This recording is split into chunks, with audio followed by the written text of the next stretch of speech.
بسم اللہ الرحمن الرحیم۔ محترم ناظرین السلام علیکم۔ ناظرین 61 ہجری 10 محرم الحرام کا دن تھا۔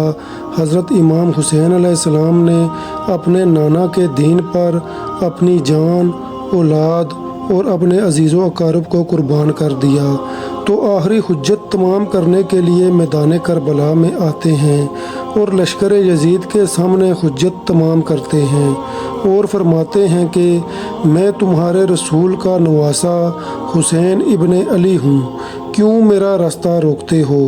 کیوں میرے بچوں پر پانی بند کرتے ہو؟ کیوں آل محمد کو رلاتے ہو؟ اے لوگو، اس ہزاروں کے لشکر میں ہے کوئی میرے نانا سے محبت کرنے والا جو مجھ غریب حسین کی مدد کرے، جو رسول اللہ کی بیٹیوں کے پردے کی حفاظت کرے؟ جیسے ہی امام حسین علیہ السلام نے غریب حسین کی صدا بلند کی، تاریخ لکھتی ہے کہ خیموں میں سے بیویوں کے رونے کی صدائیں بلند ہوئی۔ امام حسین علیہ السلام خیموں کے قریب آتے ہیں اور فرماتے ہیں، اے زینب، اے رباب، ابھی میں زندہ ہوں، بیویوں سے کہو کہ رونے کی آواز بلند نہ کریں۔ اتنے میں ہی بی بی زینب روتے ہوئے فرماتی ہیں، اے امام حسین علیہ السلام، جیسے ہی آپ نے فرمایا ہے کوئی مجھ غریب حسین کی مدد کرنے والا، رسول اللہ کی بیٹیوں کے پردے کی حفاظت کرنے والا، علی اصغر یہ سن کر خود کو جھولے سے گرا دیتے ہیں۔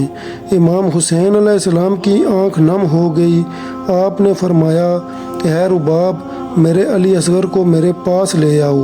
امام حسین علیہ السلام 6 ماہ کے علی اصغر کو اٹھاتے ہیں اور ان کا ماتھا چومتے ہیں، انہیں میدان کربلا میں لے جاتے ہیں اور انہیں اپنے ہاتھوں میں بلند کرتے ہیں اور فرماتے ہیں، اے لوگو، اگر تمہارے نزدیک قصوروار میں ہوں تو اس میں اس 6 ماہ کے ننھے بچے کا کیا قصور ہے؟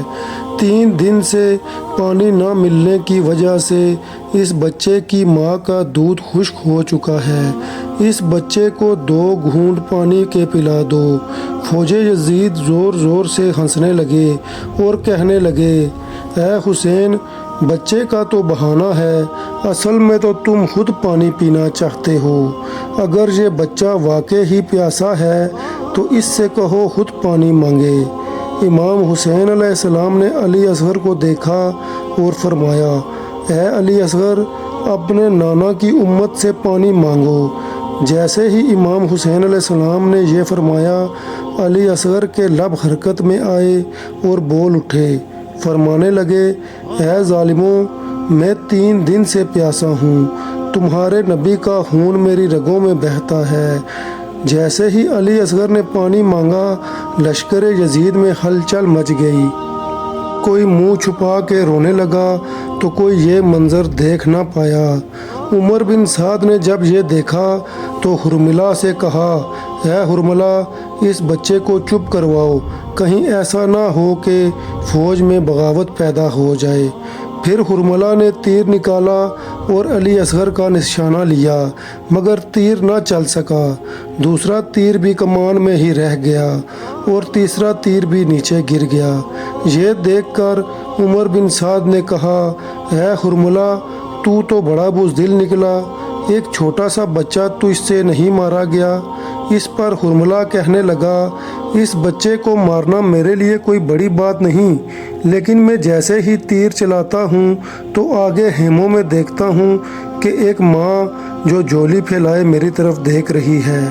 عمر بن سعد کہنے لگا، تم اس بی بی کی طرف مت دیکھو، بس علی اصغر کو ایسا مارو کہ پورا لشکر یزید کے نام سے کانپ اٹھے۔ پھر حرملہ نے وہ تیر نکالا جس سے جانوروں کا شکار کیا جاتا ہے۔ اس تیر کے 3 منہ تھے۔ اس نے وہ تیر کمان میں لگایا اور علی اصغر کا نشانہ لیا۔ تیر بڑا تھا اور علی اصغر چھوٹے تھے۔ تیر کی ایک نوک علی اصغر کے کان میں لگی، ایک نوک علی اصغر کے بازو اور سینے پہ لگی اور تیسری نوک آپ کی کمر میں لگی۔ تیر اتنا وزنی تھا کہ علی اصغر کو چیرتے ہوئے امام حسین علیہ السلام کے بازو میں آ لگا۔ امام حسین علیہ السلام نے علی اصغر کو دیکھا 6 ماہ کے علی اصغر کے جسم سے کچھ ماں کا دودھ اور کچھ خون نکلا۔ امام حسین علیہ السلام نے چاہا کہ ننھے علی اصغر کا خون آسمان کی طرف پھینک دیا جائے۔ اس پر آسمان سے آواز آئی، اے حسین، اس معصوم کا خون مجھ پر نہ پھینک، ورنہ میں قیامت تک پانی کی ایک بوند تک نہ برساؤں گا۔ پھر امام حسین علیہ السلام نے سوچا کہ اس خون کو زمین کے حوالے کر دیا جائے۔